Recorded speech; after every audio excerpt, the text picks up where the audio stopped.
अस्सलाम वालेकुम, कैसे हैं आप सब। अक्सर और बेशतर सालन तो जल ही जाता है। आज की इस वीडियो में हम आपको वो टिप्स एंड ट्रिक्स बताएंगे जिसको फॉलो करते हुए आप जले हुए सालन की स्मेल खत्म कर सकते हैं, साथ ही उसको खाने के काबिल भी बना सकते हैं। तो वीडियो को एंड तक ज़रूर देखिए और हमें लाइक एंड सब्सक्राइब करना मत भूलिए। आप देख रहे हैं कुकियाम्स।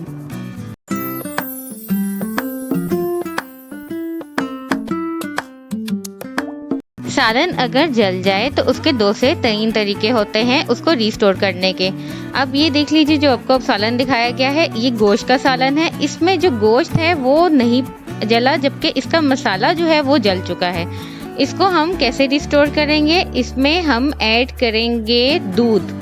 ठीक है, इसमें हम दूध ऐड करेंगे, अभी आपको दिखा देते हैं और साथ साथ बता देते हैं कि अगर ये इतना जल जाता कि इसका गोश्त भी जल जाता तो तब इसको कैसे रिस्टोर करना था। तब इसको रिस्टोर करने का तरीका ये था। ये देखिए, हम इसमें दूध ऐड कर रहे हैं, देख लीजिए तकरीबन हमने 100 ml इसमें दूध ऐड किया और इसको मिक्स करेंगे। वीडियो के एंड तक आप देख लीजिएगा, ये बिल्कुल परफेक्ट हो गया होगा। अच्छा, बात हम ये कर रहे थे कि अगर इसका गोश्त भी जल चुका होता तो आपने क्या करना था। आपने सबसे पहले इसका बर्तन चेंज करना था। आपने उसी बर्तन के अंदर नहीं पकाना था, क्योंकि अगर आप उसी बर्तन में दूध भी डाल देना तो तब भी स्मेल ख़त्म नहीं होती। तो और जो गोश्त बिल्कुल जल चुका हो, कोयला बन गया हो, उसको तो आप ना ही छेड़ें तो ज़्यादा बेहतर है। और जो उसमें से काबिले यूज़ हो उसको आप निकाल लीजिए। ठीक है, तो वो जो गोश्त आप निकाल लेंगे उसको आप नेक्स्ट किसी बर्तन में डाल के उसके अंदर दूध डालें। दूध तब भी डालना है। दूध आप किस किस चीज़ में डाल सकते हैं, आप सब्जियों में डाल सकते हैं, सवाए करेले और भिंडी के, क्योंकि करेले और भिंडी में पानी भी नहीं डलता।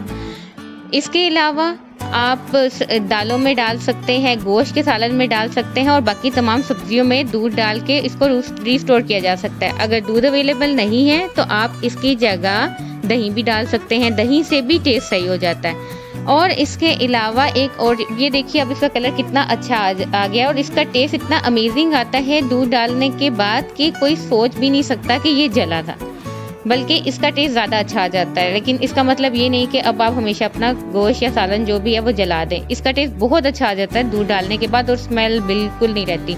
और अगर आप बर्तन चेंज कर दें तो तब तो कोई सोच भी नहीं सकता। अब ये सेकंड हांडी है, ये भी गोश्त की है। इसमें आपको थोड़ी सी टिप डिफरेंट बता रहे हैं कि इसमें आप लेमन स्क्वीज कर दें। ये क्योंकि ज़्यादा नहीं जला, ये थोड़ा सा जला था, तो अगर बहुत कम जला है तो आप इसकी पहले फ्लेम बिल्कुल लो कर दें। जब ये बिल्कुल लो हो जाएगा ना, आप इसको कवर करके रख दें। ये इसमें भाप की वजह से इसका जो तह में लगा हुआ होता है, जला हुआ होता है, वो सॉफ्ट हो जाता है। फिर उसको थोड़ा सा आप प्रेस करेंगे, वो साथ मिक्स हो जाएगा और लेमन ऐड कर दें तो स्मेल बिल्कुल एंड हो जाएगी। उम्मीद है ये वीडियो आपके लिए यूज़फुल होगी। पसंद आ जाए तो हमें लाइक एंड सब्सक्राइब करना मत भूलिए। अपना ख्याल रखिए। अल्लाह हाफिज़।